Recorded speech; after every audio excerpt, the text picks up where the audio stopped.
Hey, what's going on, guys? It's Wire Gaming, back again with some more Generation Zero. And today, what we're going to be doing is going over something that I think is the most OP loadout in Generation Zero. I have a feeling this will get patched.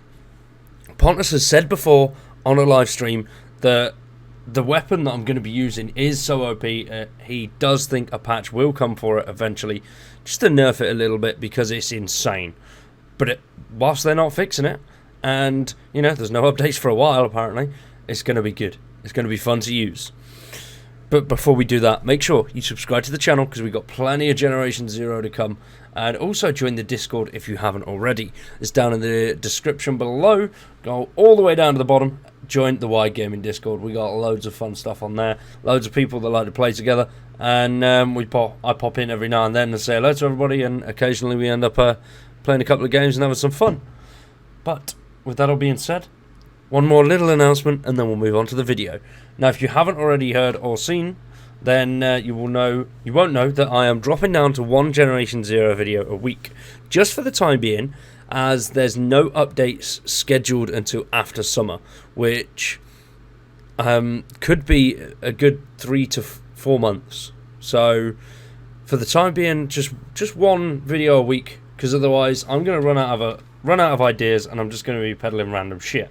Now, that being said, all the community challenges that you guys have been handing in, been loving them. They're awesome. There's loads to get through and loads to do. So make sure you drop them in the description as well. Or you can head over to the Discord and there's a little channel on there called Suggestions. You can pop it in there as well.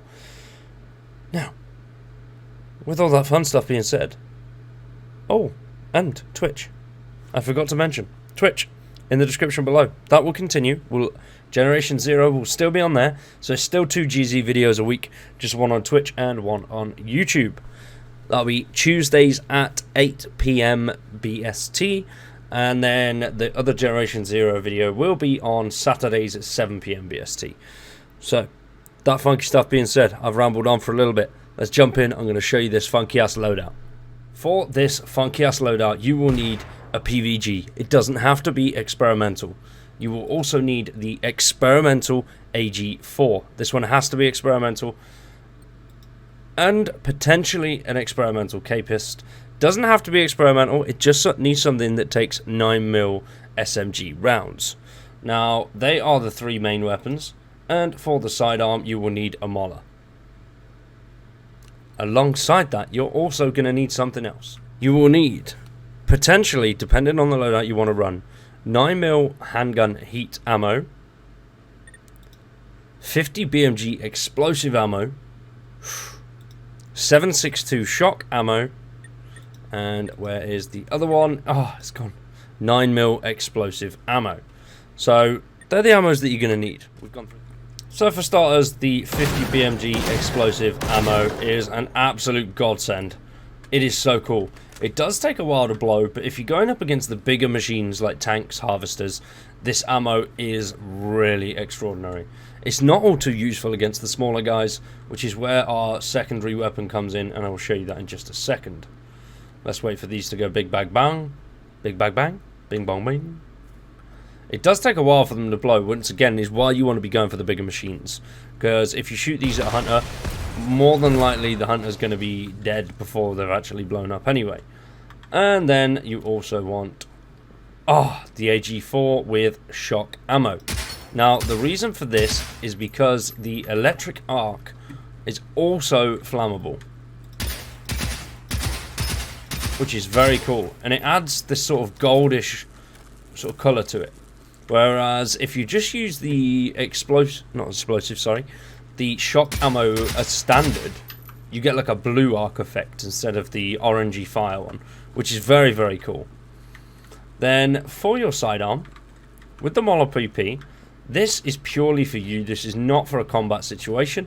This will just help you and save you a load of medkits. It does take a while to heal up, but it saves you. I feel like it's a little bit quicker on the loading. It can be, especially if you've got an extended mag. You go up by 3 points of health per shot, so it can take a while, but if you keep your health nice and high anyway, and just like to top it up a little bit, it can be really, really helpful. Now, your loadout will depend on your playstyle. So this is the loadout I use, and that is the experimental PVG, AG4, and the Moller PP. But if you are more of a mid to short range type of person, where I try and use all three, which is why the AG4 is good and the experimental PVG is good as well. What you can do is turn the AG4 into a DMR with the 1:4 rifle scope, and then switch out the experimental PVG for the Capist. And there you have something very nice and close, but also something for those mid-range fights that you really want to use. Especially if you switch it over to... I don't want to switch ammo, I wanted to switch the fire selector. Well done me. To semi. You can get some nice good groupings as well when you're on semi-auto, which is really, really helpful, especially against those long-range guys. And then when you want to get close and personal, just run up, bam, and then there we go. Once again, explosive ammo isn't always the greatest on the smaller targets, purely because of how long it takes. If you are playing on guerrilla or something like that, though, it can be quite fun to use against hunters and then just watch them blow up as you run around like a madman. And now, if you don't want to use the Moller PP for your healing effects, you can use the 9mm experimental claw with the heat ammo, because the heat ammo is absolutely godly. It really, really makes a big difference, and it's such a beastie ammo. So, let's move on, get some combat with these, show you how it feels. So first off, we are going to go with the long-range loadout, which is obviously the experimental PVG alongside the experimental AG4. Now, because you got somebody coming up, even without a scope on it though, this thing works really, really nicely at long range. Like, really nicely. It's actually quite satisfying. All this combat as well is in guerrilla difficulty. We're not doing things by halves. See, he's calling in some machines down there. He has a rival as well, which definitely helps us out a little bit. Makes my life just that tad harder. Big downside though that I do find with the experimental PVG is if you are too far away, you can't really see the shocks, so you don't know when it's going to go off, which can be quite annoying. But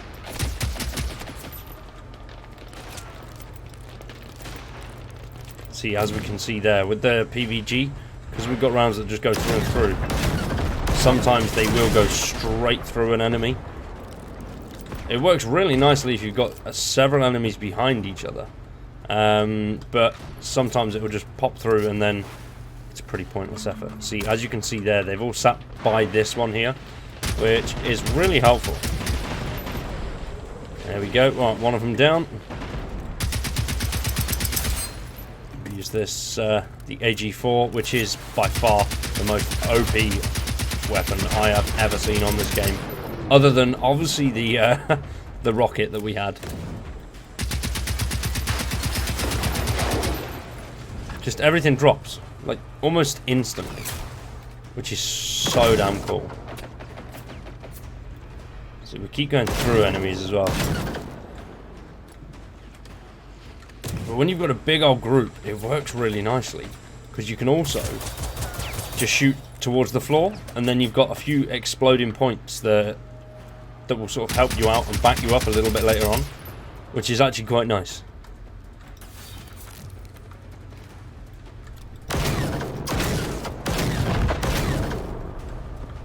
There we go, we'll see all those over there. If we take some of these runners around that way, the runners will get blown up by these, which is always fun.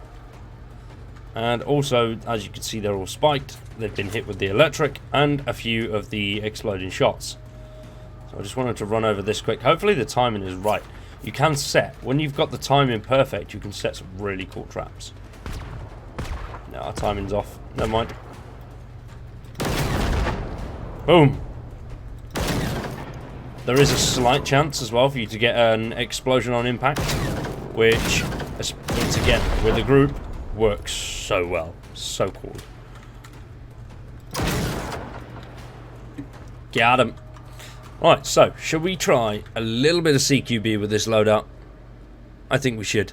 Let's do it. Right then, here we go. We are trying it now on the short range loadout. Still on guerrilla difficulty, so let's see how this goes. I just love the electric shock that this thing puts out. It is so damn cool. It looks amazing. And the way it sort of tails on like that there, as you can see, it's got a very good lasting amount of damage, especially when you twin that with the fire effect that the AG4 already has. You've got yourself just an all-round beast of a weapon.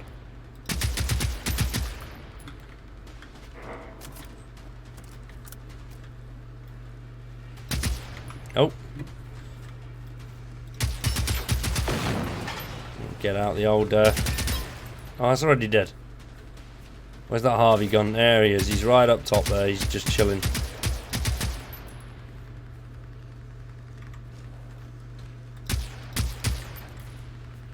Oh, hello.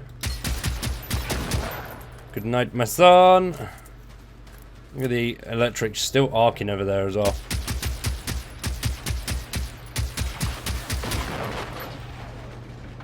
I don't think there is any other weapon in-game right now that can handle guerrilla difficulty this well. I just don't think there's anything that does it. And once again, with the AG, same as the experimental PVG, you can get some really cool traps set. If you're willing to do it, you can do it really, really well. I just want to get up close to him, and we'll use some of the Capist's explosive ammo here. I don't have much of it, but we'll use what we've got and just literally load him up with explosive rounds.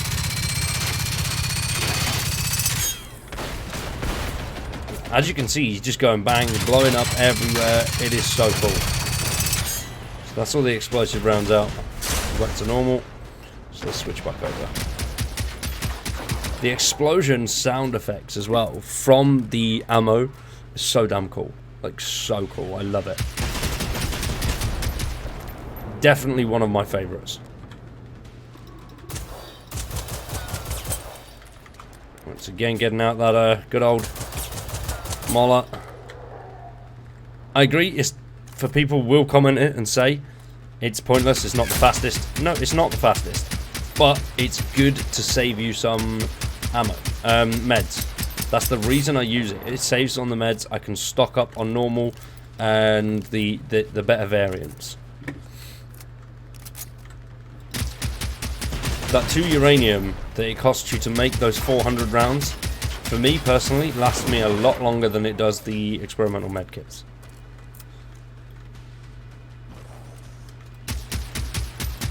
Let's just get a big old chain going over there. We'll set them all off and start arcing on each other. There we go. That's working nicely already.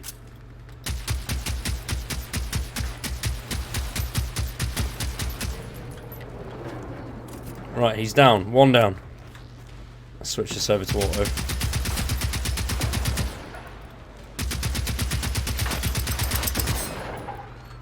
Almost nothing compares to this weapon. I just love it so much. It is an absolute god. Even against like the Reaper and stuff. I absolutely battered the Reaper with it. I was just testing and checking it all out, make sure everything was alright and that it's working as well as I was hoping it was. It took the Reaper down, no problems. Like, 0 problems. It wasn't on guerrilla difficulty though, so, you know, I'm going to have to try that again and see what happens there. Oh. These hunter boys have got nothing good about you. Yeah, not even worth searching. It's just such a beast. Let's go. I think we got another... Yes, we got... It's just harvesters everywhere recently. I don't know why. I'm not really running into many tanks. Do watch yourself, though, because I have killed myself several times with it. If you run straight into the arc, it will kill you.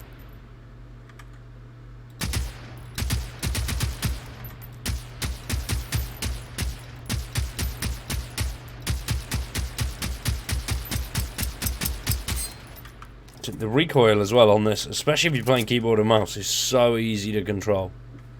You can just spam the trigger and just ever so slightly pull down on your mouse. What the hell? Everyone saw that, right? Ever so slightly pull down on your mouse and bish bash bosh, you got it. So easy.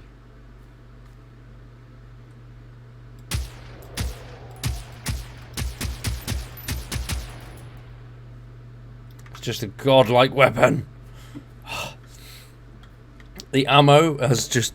This new experimental ammo was 100% changed the playing field for the game. And made testing out old weapons, ones that you'd never really used before, so much more fun. And I like that. I like that they've done that. I hope they really do expand on the experimental weapons, and especially the base building.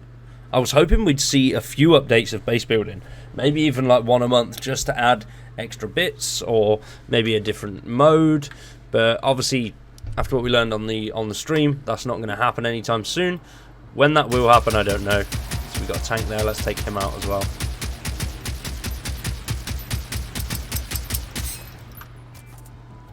I will show you the difficulty as well in a second, just to prove that this is absolutely mental. The experimental KBM 59 was my go-to. Not anymore. This is it.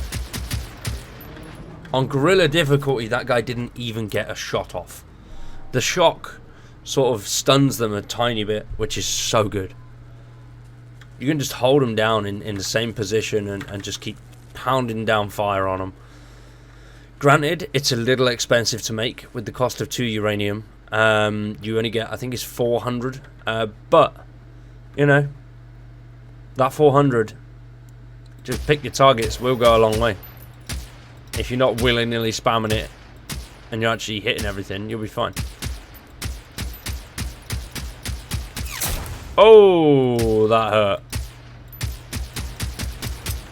There we go. Let's heal up.